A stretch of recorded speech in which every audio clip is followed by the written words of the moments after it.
여러분 새벽 시간이라 좀 이제 졸리시죠? 피곤하고 피곤하고 졸리실 텐데 그 졸음을 좀 깨우는 그런 암기 시간을 좀 잠깐 갖도록 하겠습니다. 아주 짧은 문장인데요. 제가 말씀드리면 무슨 말이야? 뭐 또 아침부터 뭐 저런 거야? 그렇게 생각하지 마시고요. 한번 외워보시길 바랍니다. 자, 화면에 이제 나올 텐데요. 이런 내용입니다. 예수 그리스도의 승귀는 부활, 승천, 좌정, 심판이다. 한번 외워보시겠어요? 시작. 예수 그리스도의 승귀는 부활, 승천, 좌정, 심판이다. 한 번만 더 해보시겠어요? 시작. 예수 그리스도의 승귀는 부활, 승천, 좌정, 심판이다. 그 다음 화면이 나올 텐데요. 괄호를 다시 한번 우리가 채우면서 반복하는 이유가 있습니다. 예수 그리스도의 승귀는 첫 번째 부활, 승천, 좌정, 심판. 너무 잘하셨습니다. 오늘 열심히 외워서 입술로 표현하신 분들은 오늘 말씀이 꿀처럼 달 것이고요. 뭐야 이런 거 아침부터 시켜 그렇게 생각하신 분은 너무나 지루하기 짝이 없는 그런 설교가 될 것입니다. 자, 운전할 때 이렇게 버클업 하라 그러잖아요. 버클업 하시고 말씀을 잘 들어보시기 바랍니다. 다시 한번 기회를 드릴게요. 예수 그리스도의 승귀는 부활, 승천, 좌정, 심판이다. 우리가 예수 그리스도의 승귀 할 때 예수 그리스도는 누군지 너무나 잘 알죠. 그렇죠? 예수 그리스도는 우리의 죄를 위해서 죽으신 독생자, 하나님의 독생자 아들이다. 그런데 승귀는 뭔가? 처음 들어본 단어 아니세요? 승귀. 승귀는 영어로 하면 exaltation, 높이다. 예수 그리스도를 높이다, 높임을 받다 라는 의미입니다. 누가 높임을 받기에 합당하십니까? 예수 그리스도의 승귀, 예수 그리스도의 높임을 받음. 그 높임을 받음에 4단계가 있습니다. 이제는 아시죠? 예수 그리스도의 승귀의 4단계: 부활, 승천, 좌정, 심판. 그럼 첫 번째, 부활이 무엇인가? 부활은 예수 그리스도께서 십자가에 못 박히시고 다시 살아나심, 그것이 부활이죠. 그리고 부활 후에 어떻게 하셨습니까? 승천하셨죠. 그런데 어떻게 승천하셨냐? 많은 사람들이 보는 가운데 승천하셨습니다. 많은 사람들이 보는 가운데 승천하신 후에 어떻게 되셨죠? 좌정하셨다. 풀어서 설명하면 하나님의 우편에 앉아 계셨다. 그럼 그냥 오른쪽에 앉아 계셨나 보다, 그렇게 생각하는 분도 있는데요. 그 뜻이 아니라 하나님의 모든 권세와 영광을 누리셨다. 자, 부활, 승천, 좌정까지 왔습니다. 이제 하나 더 남았죠? 심판입니다. 심판은 아직 이루어지지는 않았습니다. 그렇죠? 예수 그리스도께서 재림하실 때 심판하시게 되는데, 자, 예수 그리스도의 높아짐이 바로 이 심판으로 완성되게 되어 있습니다. 재림은 바로 이 승귀의 완성인 것입니다.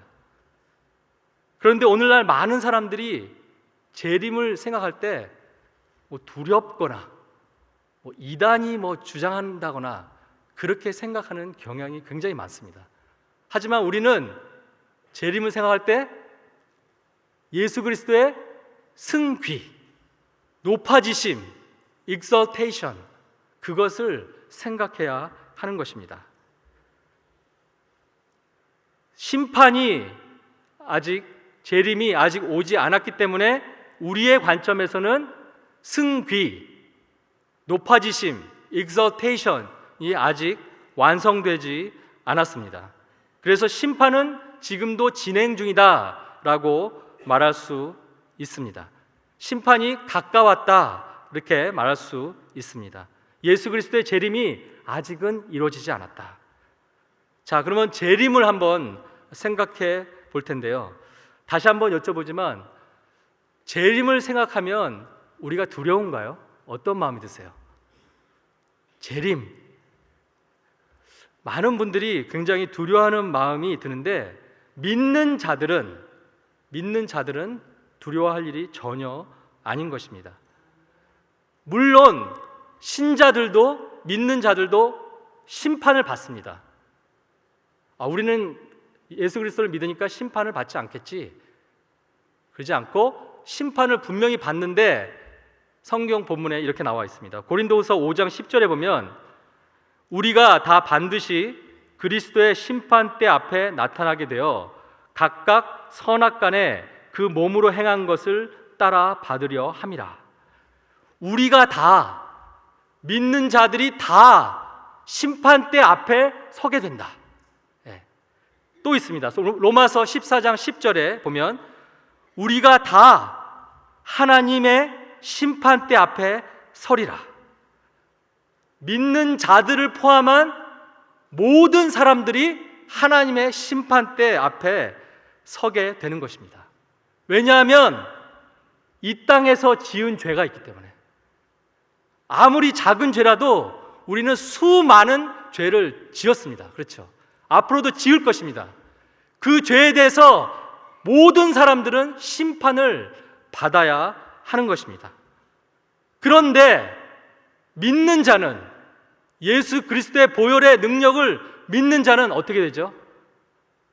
진홍빛 같은 그 붉은 죄도 다 하얗게 씻음을 받는 그 놀라운 역사를, 은혜를 경험하게 되는 것입니다.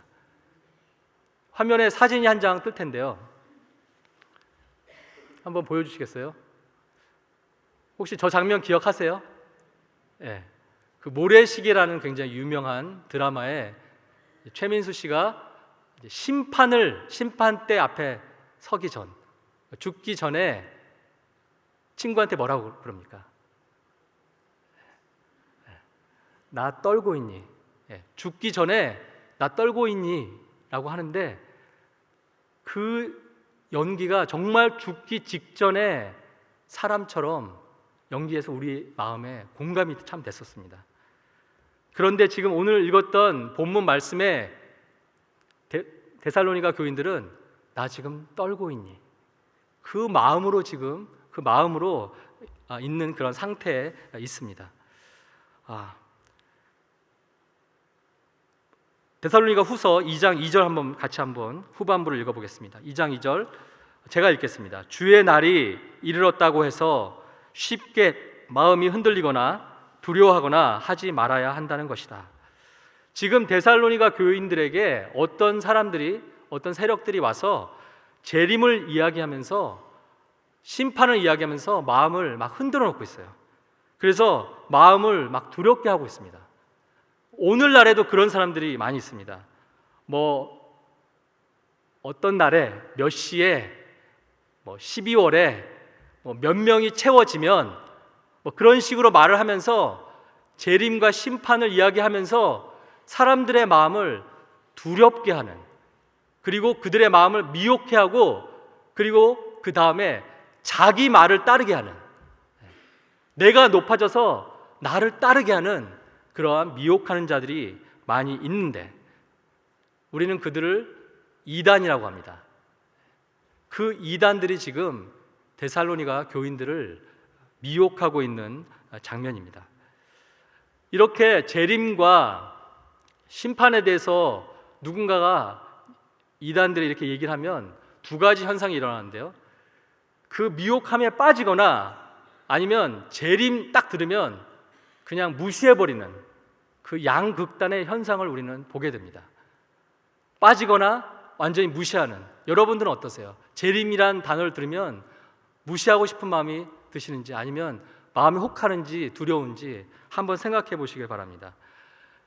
그런데 성경은요, 분명하게 재림이 있고 또 재림의 징조가 있다고 말하고 있는데 마태복음 말씀을 같이 한번 읽어보겠습니다. 24장 11절 말씀입니다. 같이 읽겠습니다. 시작. 자가 많이 일어나므로 많은 사람을 미혹. 한 절 더 읽겠습니다. 불법이 성함으로 많은 사람의 사랑이 식어지리라. 이 본문은 안 나왔군요. 네. 거짓 선지자가 많이 일어나 많은 사람을 미혹하겠으며 불법이 성함으로 많은 사람의 사랑이 식어지리라. 재림의 징조는 거짓 선지자가 여기저기서 일어나서 사람들을 미혹하고 또 불법이 성하고 그 사람들의 마음에 사랑이 식어지는 그런 상황이 바로 그런 상황입니다. 오늘 본문 말씀에 그 데살로니가 2장 3절에도 재림의 징조에 대해서 나오는데 같이 한번 읽어보겠습니다. 시작. 너희가 미혹되지 말라. 먼저 배교하는 일이 있고 저 불법의 사람 곧 멸망의 아들이 나타나기 전에는 그 날이 이르지 아니하리니. 재림의 징조로 가짜 선지자 또는 안티 그리스도가 출현하는데 그 존재들은 다 부도덕하고 또 이방인들이 손을 들어서 환영하는 그러한 존재들이라고 설명하고 있습니다. 데살로니가 2장 4절을 제가 읽겠습니다. 그는 대적하는 자라 신이라고 불리는 모든 것과 숭배함을 받는 것에 대항하여 그 위에 자기를 높이고 하나님의 성전에 앉아 자기를 하나님이라고 내세우느니라. 데살로니가 교회를 미혹하는 그 존재를 생각하면서 오늘날도 그런 사람들이 있지 않나. 특별히 우리는 신천지를 생각하게 됩니다. 최근에 CBS 방송이 신천지에 대해서 굉장히 상세하게 소개했는데요. 이 신천지의 교주는 본문 말씀처럼 자기를 하나님이라고 여기게 그렇게 만듭니다. 그리고 사람들이 자기를 높이게 만듭니다. 그리고 그에 앞서 사람들의 마음속에 두려움을 심어줘서 자신을 따르게 하는 그런 존재들이 바로 신천지인데요. 자, 쉬운 성경으로 계속해서 어떻게 이단들이 미혹하는지 한번 보도록 하겠습니다. 2장 6절 말씀입니다. 같이 한번 읽겠습니다. 시작. 이 악의 자녀는 지금 어떤 힘에 의해 사로잡혀 있으나 적절한 때에 풀려나게 될 것입니다. 가짜 메시아 안티 그리스도가 아직은 출현하지 않았지만 하나님의 때에 완전히 풀려나면 그때에 재림이 올 것이다 라고 말하고 있는 것입니다. 2장 7절을 또 같이 읽겠습니다. 시작. 이미 악의 세력이 세상 가운데 슬며시 나타나고 있지만 아직은 어떤 힘에 의해 눌려 있습니다. 그를 누르고 있는 힘이 다른 곳으로 옮겨질 때까지 꼼짝 못하고 있다가 아직은 묶여 있는 상황입니다. 그래서 슬며시 나온 것처럼 그렇게 보이는데 어쩌면은 지금 이 시대의 상황이 아닌가라는 생각이 들었습니다.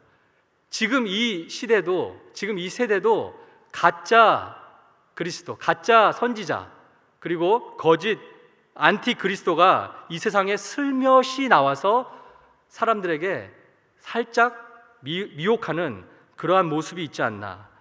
그리고 그 세력은 아직은 어떤 세력에 의해서 눌려 있는 것은 아닌가라는 해석을 하게 되었습니다.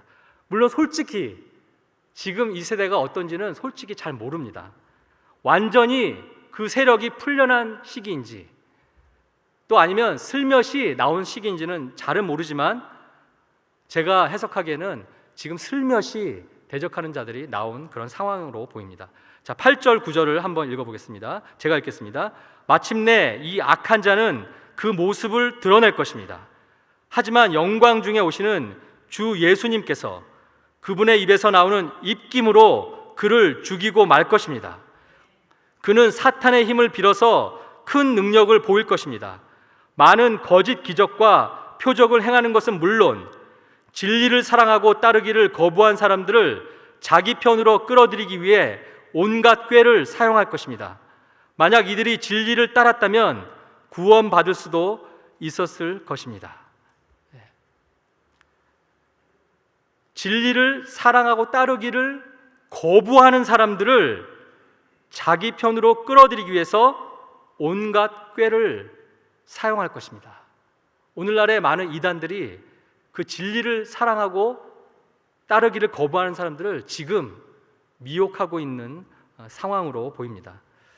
그런데 그들이 미혹하고 그들이 활개를 칠지라도 확실한 것은 예수 그리스도께서 그들을 반드시 크러쉬하실 것이다. 반드시 제거할 것이다. 반드시 죽이고 말 것이다 라고 본문은 말하고 있는 것입니다. 요즘 사람들, 아이들 말로 예수 그리스도 앞에서는 아무리 능력을 발휘하고 기적을 보여도 게임도 안 된다. 예수 그리스도에게는 게임도 안 된다. 아무리 그들이 지혜를 가지고, 자신들만의 지혜를 가지고 사람들을 미혹할지라도 선택된 자들을 빼앗지 못할 것이다. 하나님의 선택된 자녀들을 절대 빼앗지 못할 것이다. 그들의 미혹은 다만 정죄받을 자들에게만 미치게 될 것이다. 그런데 우리가 지금 본문 말씀을 이렇게 해석해 왔잖아요. 이렇게 재림과 심판에 대해서 이야기하다 보면 우리가 오류에 빠지는 경우가 많습니다. 예수 그리스도의 재림이잖아요. 그런데 예수 그리스도가 빠져 있습니다. 누가 거짓 선지자인가?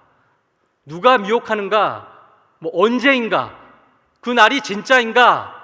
라는 것에 집중하지, 진정 예수 그리스도의 재림에서 예수 그리스도는 아웃사이더로 빠져 있는 그런 기막힌 일을 우리는 경험하고 있습니다. 예수 그리스도의 재림에 대해서 이야기하는데 예수 그리스도가 핵심이 아니다. 얼마나 슬픈 이야기입니까? 그런데 우리가 이렇게 혼란의 오류에 빠지면 기억해야 할 것이 있습니다.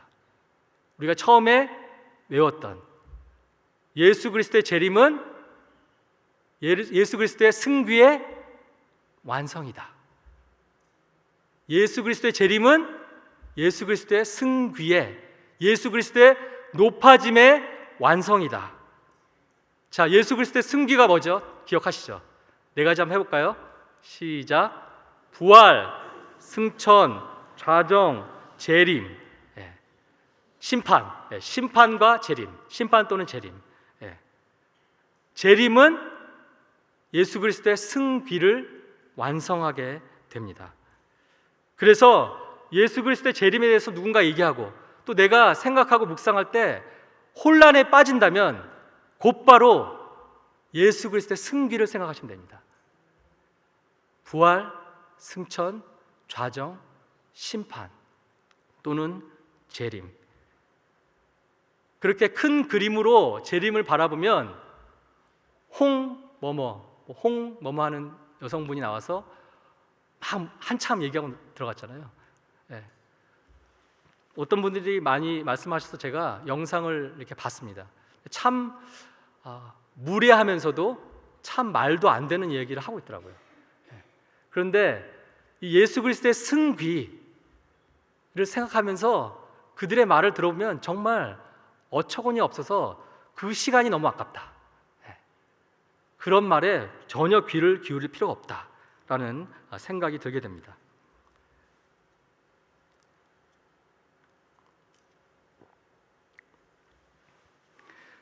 재림에 대해서 누군가가 얘기하고 재림을 통해서 심판 이야기를 하면서 우리를 두렵게 한다면 예수 그리스도의 승귀, 예수 그리스도의 승귀 안에서의 재림을 생각하시길 바랍니다. 부활, 승천, 좌정하신 예수 그리스도는 이 세상을 심판하기 위해 반드시 오실 것입니다. 심판은 모든 사람이 받게 되어 있습니다. 믿는 자도 심판을 받게 되어 있습니다. 하지만 믿는 자에게는 정죄함이 없습니다. 그렇기 때문에 믿는 자라면 예수 그리스도의 중보, 예수 그리스도의 중재를 믿으며 미혹하는 자들이 출현해도, 아무리 흔들어 놓고 꾀임을 해도 결코 흔들리지 않을 것입니다. 그런데 흔들리는 사람들이 있습니다. 예수 그리스도의 진리를, 복음을 받아들이지 않는 사람들, 그들이 꾀일 때 넘어가고 그들을 하나님으로, 신으로 떠받들게 됩니다. 데살로니가 후서 2장 11절 말씀을 11절 12절 말씀 같이 읽겠습니다. 시작.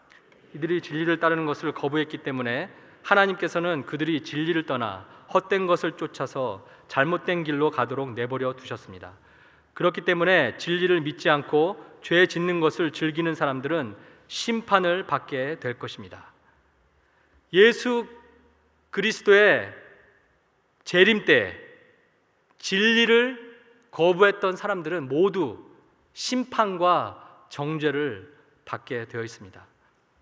자, 그러면 우리의 현재의 믿음 상태를 한번 점검해 보겠습니다.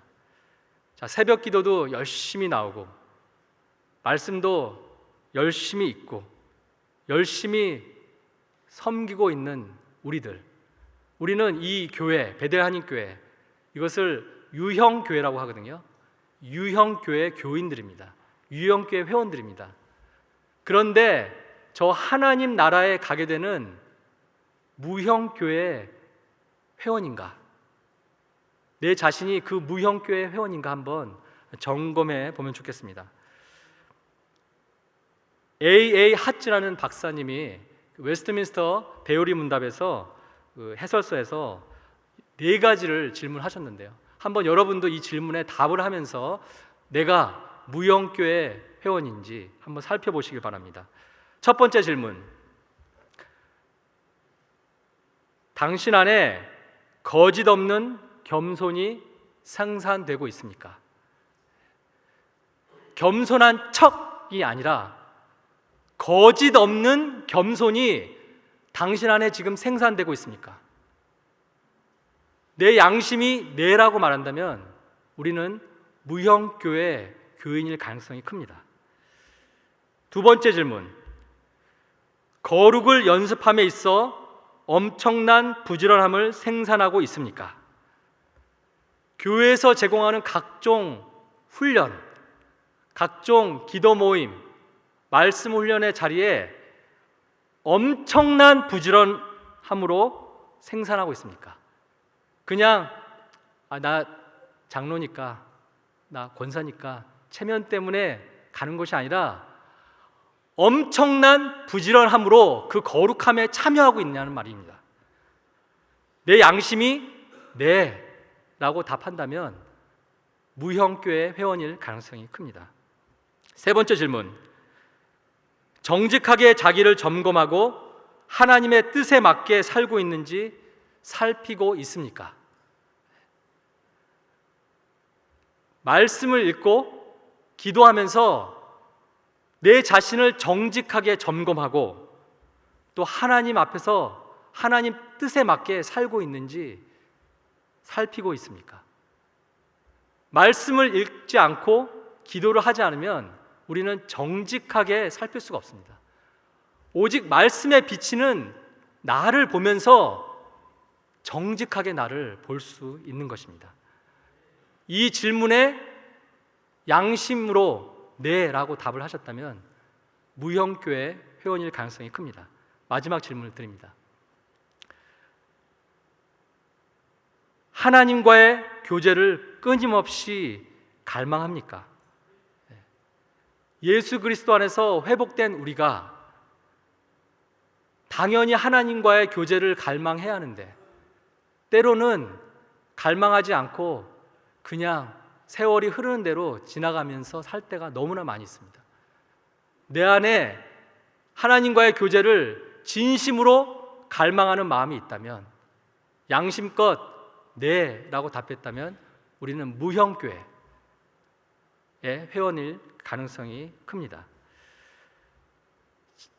이 질문에 답을 하면서